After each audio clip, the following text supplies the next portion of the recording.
During a foreign visit to the Philippines, I met this wonderful woman. She's 23, I'm 35, and there was an instant connection between us. I am an American, by the way. She was this perfect, traditional girl who cooked, cleaned, and did everything you wouldn't expect of a Western woman, and she adored me. Over 3 years, I made numerous trips to the Philippines. I genuinely believed I had found my future wife. She came from a solid family that was not wealthy, and lived in a rural area on a dirt road 10 kilometers away. They're not religious, just nice, down-to-earth people. I'd always wanted to marry a traditional woman. I believe that feminism and Western culture make it extremely difficult to find a faithful, decent wife in the United States. That is why I am attracted to Filipino women. I married my wife 3 years after we met. There were no red flags. She had just completed her nursing degree in the Philippines, and I had paid the majority of her tuition during her 3 years of nursing school. When she arrives in the United States, she will be well compensated. I work at the DMV, so my pay isn't exactly great, even though when she arrives in the United States, she will earn more than I do. While she was in the Philippines, I paid for her apartment, helped her family financially, and covered the cost of our wedding. When I returned to the United States, I applied for a spousal visa for my wife, who was still in the Philippines. Following her interview at the United States Embassy in her home country, she was granted an immigrant visa valid for 1 year. Once she arrived in the United States, we went 4 years negotiating with USCIS to secure her 10-year green card. That whole process was extremely complicated, time-consuming, and certainly not inexpensive. During those 4 years, she passed her nursing exam, and we had a little girl. Because she earned far more than I did, I decided to stay at home with our daughter. I worked part-time and had a few side gigs, but she was the one who made the money. During those 4 years, she was an incredible wife. I didn't see any red flags, and we didn't have any major marital issues during her visa application. But I did notice that she was becoming increasingly immersed in the American way of life. It wasn't so obvious until she received her 10-year green card. She understood that once she received that card, the only way I could return her to her home country was if she committed a serious crime. Once she had her green card, it felt as if she had abandoned our marriage. She was in love with her new life, the independence and freedom it provided. It didn't feel like we were growing apart. Rather, we felt pushed apart. She became distant, occasionally harsh, and always found a reason to leave the house. Isolation from the pandemic did not help. I know she looks at life in the United States and thinks, "This is so dull. We don't go anywhere or see anyone. It's a terrible place to live." She is unaware that the pandemic lockdown will be much worse in her home country. Around 6 months ago, I noticed a shift. She began telling little white lies and going out with coworkers after work. I suddenly had no access to her phone, her paycheck, or her bank account. I tried talking to her and asked if she wanted something different or if we needed to change things up. I even went to marriage counseling with her, which she didn't particularly enjoy. But it was clear that her only goal was to find happiness. I asked the counselor to spend more time with me, but she ignored me. That's a separate issue I'll address later. She removed her wedding ring half a year ago. I gave her a list of things I expected of her, such as wearing her ring, not driving drunk, and telling me where she was going, but she completely ignored it. That was when I realized that catching her lying again would be the last straw. I told her I knew she was keeping secrets and that she needed to come clean. I confronted her on some of her lies, but she simply denied everything and shut down. The lies grew larger and more frequent, but she continued to deny them until last month, when she became entangled in her web of lies. I pushed her for the truth, and after an hour, she finally admitted it. She had a secret Tinder account and was seeing a bunch of guys she met there.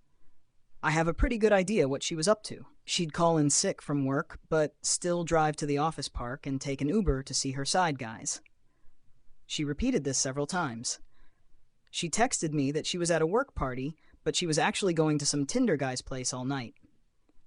She'd text me, saying she was too drunk to drive and was about to crash there.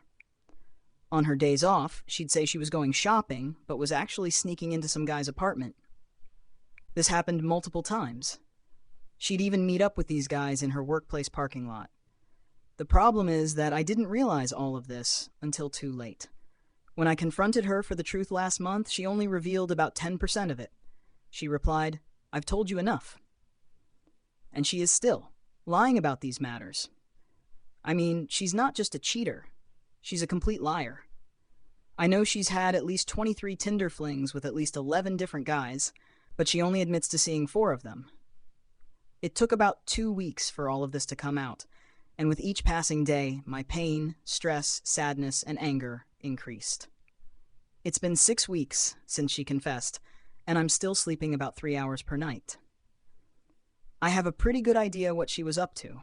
Our little girl is absolutely adorable and full of joy. She's at the age where she turns everything into a game or an exciting adventure. She should have both parents around to keep up with her, guide her development, and share in the joys of childhood. However, her mother has been absent for at least 6 days a week, prioritizing her own desires over everything else. Our daughter is beginning to feel the effects. Every day she asks, "Where is Mommy? I want to play with her. Is Mommy going to tuck me in tonight?" And she begins to act out, desperate for attention. It is completely unacceptable that my wife is squandering these precious years in our daughter's life. She has caused irreversible harm to our family. I'm the one at home all day, every day, caring for our daughter, while my wife works and lives a secret life. My wife wasted any free time she could have spent with our daughter, instead going out and having fun with random guys.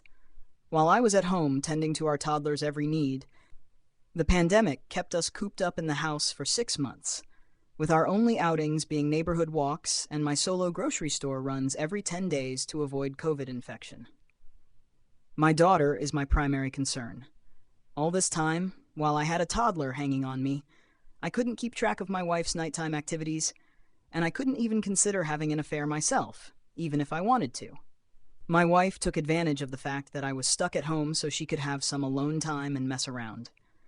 She completely ignored our daughter's needs, instead focusing on her own desires whenever possible, and she did so during a pandemic.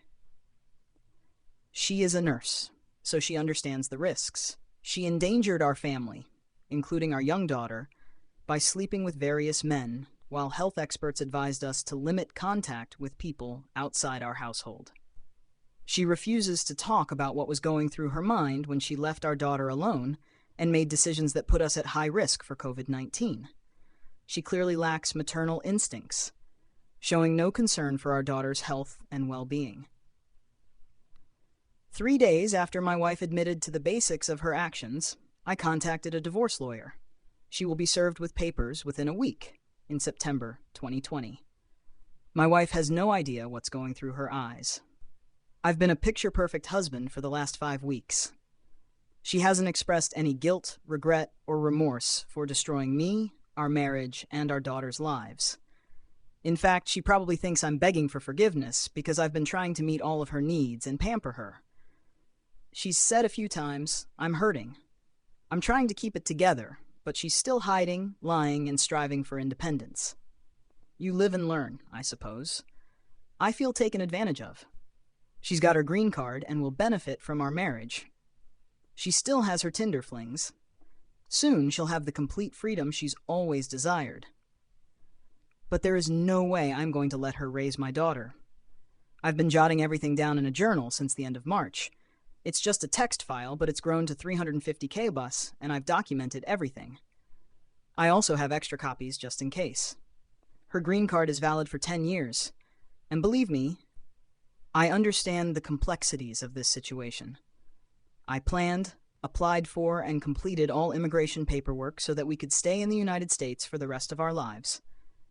She will not lose her green card, which is a bummer, unless she commits a serious crime. A U.S. immigrant visa means I promised the U.S. government that I would repay the government for any public benefits she received over the course of a decade. I signed it with my eyes open. I never thought otherwise, and I'm fine with it.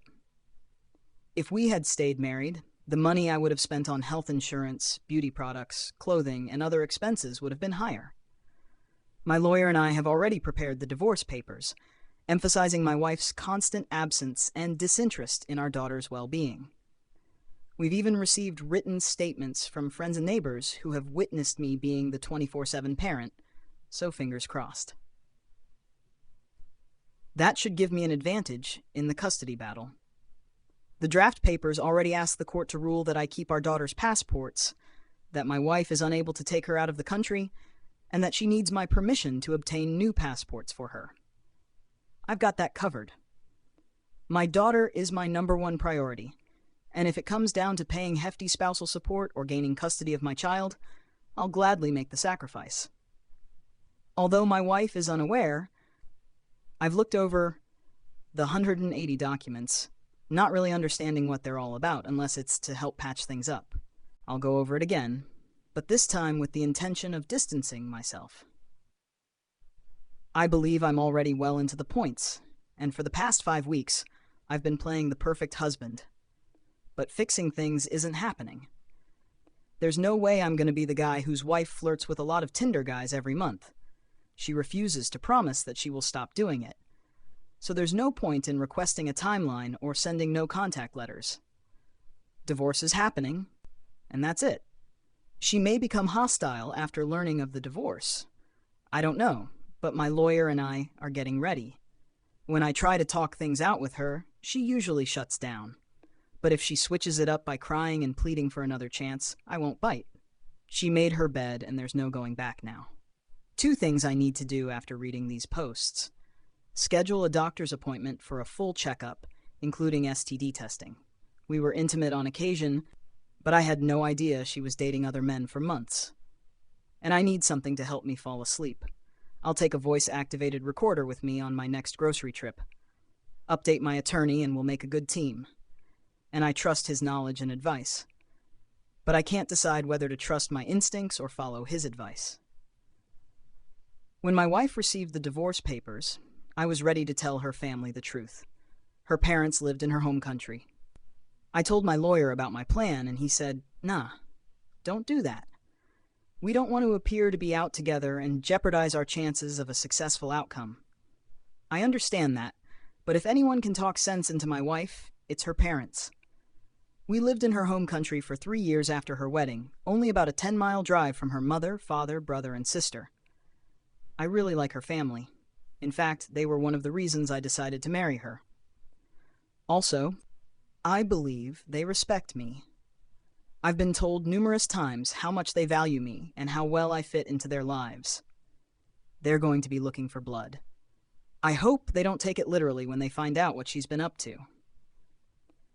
I've been down this road before, when my wife stepped out of line and her family quickly corrected her, leaving her feeling sorry and warning her not to bring shame on the family. That's how it is over there. Family comes first. And I was delighted to be a part of it. The divorce papers will be delivered next week. My signature is already on them. Just waiting for one more statement from a friend who can vouch for my relationship with my daughter. So I need to make a decision within the next few days. Should I tell her family right away? Or should I wait until the divorce is finalized, which is likely to be 4 to 5 months from now, as my lawyer suggests, so that it doesn't interfere with any negotiations? If I don't tell them right now, she'll probably not tell them right away either, though she can't keep it a secret for long. When she was busted, she told a few of her friends, "I cheated on my husband," and she'll probably stick to that story. But it's much worse than that. She was on Tinder, hooking up with at least a dozen random dudes and sneaking off to their places when she was supposed to be working, leaving me to care for our daughter all day when she could have been there. And she did all of this right in the middle of a pandemic. Her family deserves to know the entire truth. They're going to be furious. But the best case scenario for me is that she decides to return to her home country, leaving me and my daughter alone, and allowing me to raise my daughter with true family values. I'm not sure if she'd agree, but I'll need some bargaining chips. My lawyer has a point. If I blow the whistle on her to her parents right now, she will have no reason to return to her home country to face the consequences. Update. I can see people reacting in the same way I did when all of this information came out. I highly doubt my wife confessed to more than about 10% of the true story. But when she first admitted to meeting one guy on Tinder, I was still in the dark about the rest. I asked directly if they used protection. Obviously, my mind went to STDs first, but there's a lot of other risky behavior involved. "Hello, COVID?" She said yes, but how could I verify that? And it would be extremely naive to believe she was using a barrier method during BJ's. So even if protection appeared briefly, I'm not fooling myself. And then I learned about all the other guys.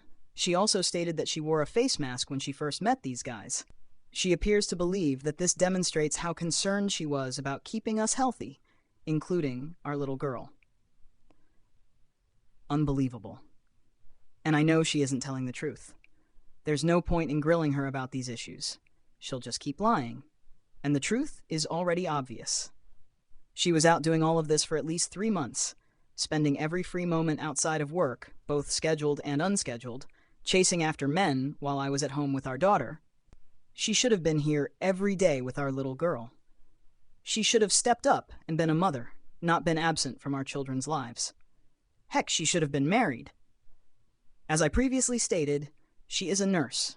She works in healthcare and should know better. She should have done everything possible to protect us from the dangers of COVID. No, I'm not thinking about getting back together. The divorce paperwork is complete. All that remains is one more statement from a witness who can attest to how much I care for my daughter. My lawyer says we should be ready to serve her papers next week. Regarding the 180-inch thing, I've got everything ready for this divorce. She has no idea what's about to hit her. We haven't discussed the big bad issue in over a month because she flatly refuses to have that conversation. Naturally, I wanted to know all the details: how, when, why, who, and where. I suppose that's the typical reaction when you find out your wife has been messing around. But all she's done is lie, manipulate, shift blame, and completely shut down. I tried talking to her for a couple of days, but she basically said, "Stop asking questions or I'm out of here." I never considered reconciliation. I simply wanted to know why she ruined our marriage and set our daughter up for a lifetime of pain. But for the past month and a half, I haven't mentioned it. There's no point. It's over, and she'll have to deal with what happens next. We don't talk about that stuff. But we do talk about everyday life. What I'm making for dinner. Yes, I'm the one keeping the house fires burning while she's out working or whatever. What our daughter did today, when she needs her next bath, and so on. I checked out. I'm already looking forward to receiving the divorce papers, which will hopefully instruct her to pack her bags in 6 weeks. Which seems like a lifetime to me, but the court expects us to be reasonable. Unfortunately, because we have a child together, my soon-to-be ex will remain a part of my life for the foreseeable future. I'd prefer if she just disappeared. So, my previous post, in which I asked when I should tell her family, was simply seeking input and advice based on other people's experiences. Her family, who all live in her home country, will be shocked to hear about this. Should I lay everything out for them next week when she's served? Should I hold off, as my attorney suggests? Of course, if the divorce proceeds to court, that question has no bearing on the outcome. However, I believe that negotiating the divorce will result in the best possible outcome. My ideal outcome would be for my wife to return to her home country and leave me and my daughter alone. My lawyer says that if I burn her bridges in her home country, she may have no reason to return.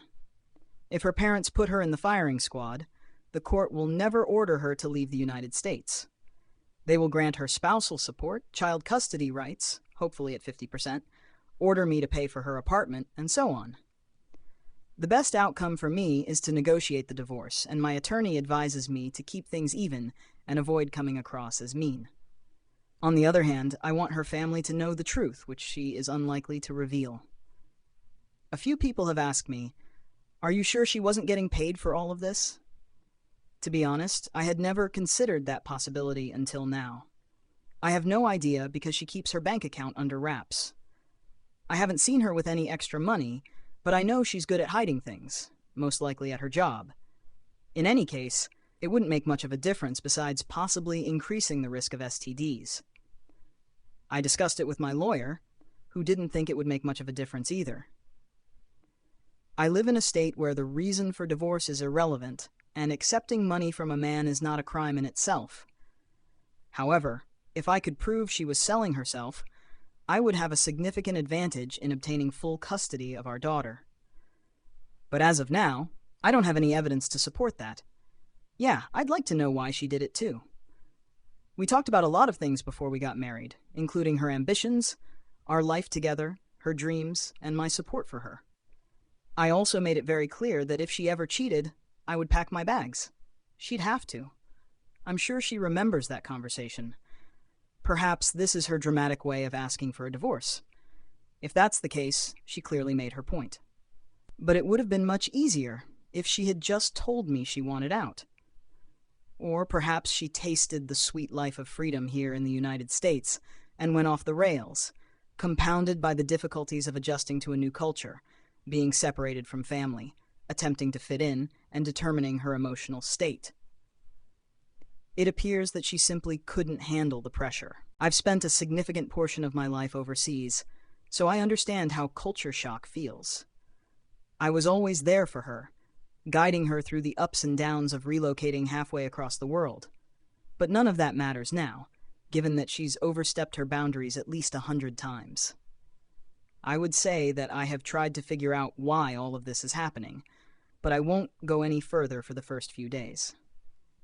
After the bomb went off, I tried to persuade her to explain her reasoning, but she refused. She becomes silent.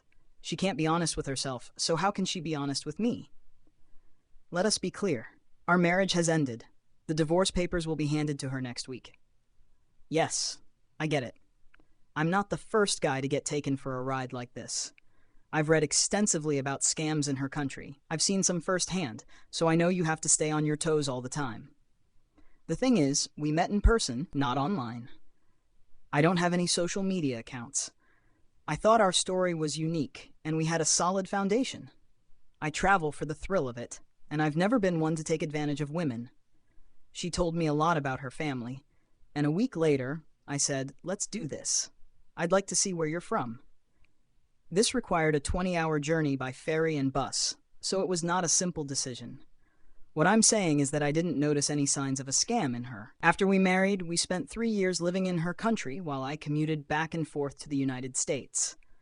My radar was on, but I had no suspicions, and I consciously decided that moving to the United States would be best for our relationship. Then everything fell apart. I finally got a teleappointment with my doctor. The pandemic has prevented in-person visits. I was tested for all possible STDs. My wife appears to have made at least one wise decision. She chose disease-free men. All of my tests were negative, and neither I nor our daughter have shown any signs of COVID. Despite my wife's reckless behavior, I purchased some sleep aids. For the past 3 nights, I've slept for more than 3 hours. We're still in the early stages of the divorce, working through the paperwork. Something always seems to cause a day or 3's delay. We're waiting for a statement from a family friend to validate my abilities as a father. I'm confident that the divorce filing will be submitted to the court next week, and my wife will receive the papers. My lawyer suggested that I pack an emergency bag for myself and my daughter. He's seen plenty of cases where the shock of being served causes the other spouse to freak out. My wife has the entire next week off, so she will be home to receive the papers. I suppose that's one advantage of her schedule change. If things go wrong, I'm ready to leave quickly with my daughter and head to a motel. I have no idea how she will react, but she hasn't shown any signs of confronting the truth or understanding the consequences of her actions. I would be relieved if she simply packed her bags and left. I'm asking the court to order her release by November 1st. But as my lawyer points out, the final decision is up to the judge. I've presented my case. I've scheduled some counseling sessions through my doctor. I really need someone to talk to. That is another drawback of the pandemic. I haven't seen anyone in over half a year, and I don't have any close friends nearby. This has also been difficult for my daughter, but she is so young that she has no idea what a normal life is like. Thank you. I recently discovered that my wife has been having relationships with other men for the past year. I've had this hunch for several months. She's been telling strange little lies. She's been obsessively checking her phone, and even our intimate moments have felt strange. But I finally got her. Her sister had not logged out of her Facebook Messenger on my phone. What I discovered during their conversations completely surprised me. Thankfully, there were no photos, but the way she talked about these guys made my skin crawl. It's more than just one guy. Based on the year's worth of messages with her sister, it appears that she has slept with at least 3 or 4 guys. I have a feeling it's more, though. One of them was a regular fling for 3 months while I was away, but she doesn't seem to talk to him anymore. She recently hooked up with a guy at a hotel a few weeks ago. I contacted a close friend, and he suggested that I take some time to process my emotions before confronting her, but I'm not sure I can. When I look at her, I feel a void. Her touch and hugs only serve to exacerbate my resentment and anger. I'm essentially numb. She was my first serious love, and we've been together for 3 years, but I don't think I can continue. I feel trapped in my own home. Before I logged out of her sister's account, I took several screenshots and saved them somewhere she'd never look. As I previously stated, my wife has been playing around behind my back for the past year. As far as I know, I was planning to keep it quiet until October, because she was an important witness in a court case I was involved in, but it was killing me on the inside. I discussed it with my dad, and he made a strong point. She had already given a sworn written statement about what happened, so I figured it was time to confront her. It had only been a week since I discovered her infidelity when I decided to have that difficult conversation, but that was probably the most awkward week of my entire life. Every glance I gave her was filled with rage, and every grin I gave her was merely a ruse. Hitting the sack with her left me cold and void. Worse, being intimate with her made me feel downright gross. I forced myself through it once or twice before making up excuses to avoid being intimate. I was literally falling apart inside. The morning I decided to confront her, she had the audacity to accuse me of cheating. I just stared at her and burst out laughing because the situation was so ironic. It probably didn't help my case, but I got out of the house for about 45 minutes to make some calls. That's when I called my father and decided it was go time. After talking with my dad, I decided it was time to contact my wife's sister. See, back in October, she was trying to get me to spill something big about my wife. I dismissed it as nonsense at the time because she was known for lying and stealing. But after what I'd seen, I wondered if she was onto something. So I reached out to her, and what did she do? She alerts my wife. So my wife calls me, and I tell her I'm going home to have that conversation. I pulled into my driveway, slipped an audio recorder into my pocket, pressed record on my phone's video, and tucked it into my shirt pocket. Then I walked inside to confront her. On the outside, I was calm, but on the inside, I had no idea what was going to happen. This lady I'd been with for years had morphed into a total stranger over the last half year. I confronted her with the question, "How long have you been playing around behind my back? How many dudes? Why'd you do it?" She initially tried to play the innocent card, but when I started throwing out quotes from her conversations with her sister and naming the guy she'd been with, she became extremely emotional. I could see tears forming in her eyes. I asked her again, and she remained silent until I revealed how I found out. So I told her about the messages she and her sister had sent. She immediately broke down, but I don't believe half of what she said. She claimed there were only 2 guys, but the messages I saw indicated at least 3 or 4. She also claimed she hadn't cheated since March, which I called bullshit, because there was a message about a hotel meetup with a guy just days before my birthday. Her explanation for her actions was the lamest I'd ever heard. She claimed she was afraid of moving far away from home, and did it because she was weak. Her second excuse was that she had not had any sexual relationships before me. I told her straight up that those were the most ridiculous excuses I had ever heard. When I told her we were getting divorced, she broke down in tears and begged me to stay, saying she couldn't bear the thought of losing me. I did not cry, raise my voice, or insult her. I just stared at her crying, disgusted by the woman she had become. I made it clear that she could do nothing to change the situation. We were getting divorced. I told her she could stay at my place for a month or two while she saved up money to move. That lasted about 10 days, and I couldn't stand looking at her anymore. So I told her she had to leave. She ended up at a friend's house. Our split began calmly, but then she began pulling some stunts that really got under my skin.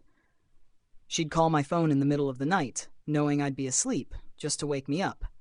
She made up this crazy story in which I'm the villain, claiming that I only married her to make some extra money, and that my master plan was to dump her once she was no longer useful to me. She once showed up at my doorstep at 1 a.m. to collect her belongings, despite the fact that I had offered to drop them off all day. Following that incident, I went ahead and changed all of the locks on my home. But what really irritated me was her insistence that I sign over one of my 2 cars to her in our separation agreement. I'd busted my hump by paying cash for both rides. She claimed she needed a car to get by, that she was entitled to one because I had originally purchased it for her, and that she deserved the car despite the fact that I had been paying for everything for the past year. She went so far as to say she wouldn't sign any paperwork unless I gave her the car. I was so irritated that I let things simmer for a few weeks before speaking with anyone about it. When I discussed it with a guy, he pointed out that giving up this $2,500 car would be a small price to pay given the long-term benefits.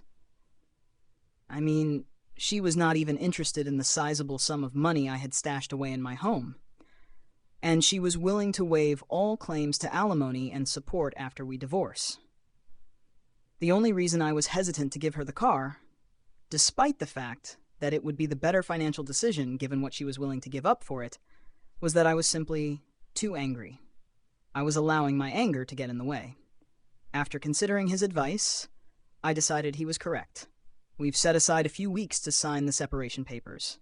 All she gets from me is a car, while I keep everything else.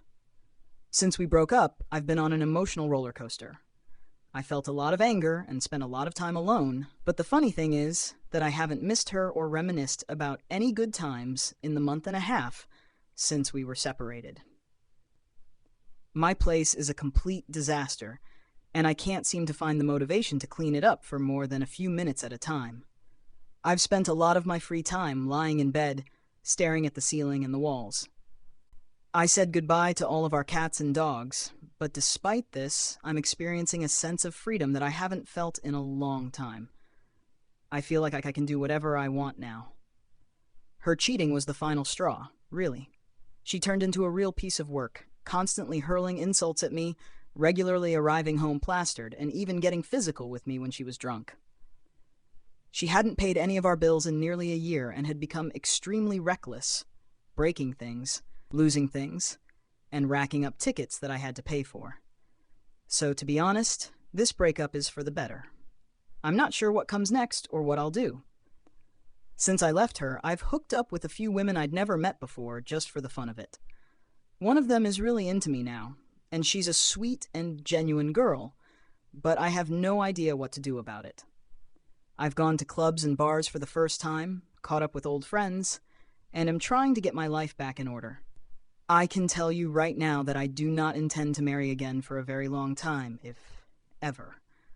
I think I got married too young, and this crazy year has really aged me. I sometimes feel like I live in a different world than my friends. I am not even ready for a serious relationship right now. I have an appointment with a counselor or therapist at the end of this month. I mean, I'm not only going through a divorce, but I'm also dealing with a lot of other issues. I just don't know if I need it. Quick update, guys. I'm literally cracking up at everyone who is mad at me for giving up my pets. Relax. I found good homes for all of them. I didn't simply abandon them. I made a mature decision when I realized I couldn't take care of them anymore. After breaking up with my wife, I just didn't have the motivation, and having 4 large dogs and 2 cats was too much for one person, especially with my work schedule complicating matters. My wife agreed to take one of the dogs and both cats, but then she called to say she wasn't taking them anymore, so I was suddenly responsible for all pet care. Thank you.